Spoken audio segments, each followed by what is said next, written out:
Сәлем баршаңызға. Қыздар, бүгін таңғы асқа өте пайдалы, тез дайындалатын тағам дайындаймыз. Мюсли. Ол үй жағдайында қалай дайындалады? Бізге керегі ол үшін мына жерде менде бал, таза бал. Оған 3 ас қасық зәйтүн майын қостым. Зәйтүн майын қостым балға.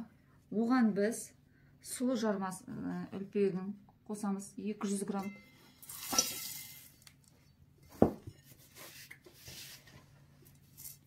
Оған қосамыз күнбағыс дәндерін. Құрамын жазып кетемін астында рецепте. Оған қосамыз асқабақ дәндерін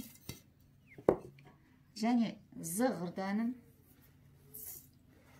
Оған қосамыз біз бадам жаңғағын және құрма. Құрманы кішкене майдалап, тура балсақ болады бөліп.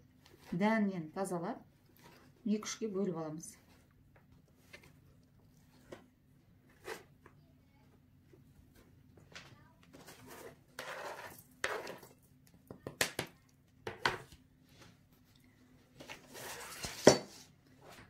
Енді жаңа барлық қосқан қоспамызды араластырамыз.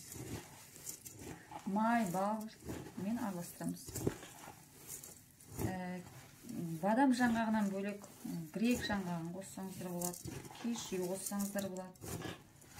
Қалаған жаңғақтарыңызды қоса берсеңіздер болады. Өте пайдалы. Енді бұны табаға аламызға пеканын төсеп.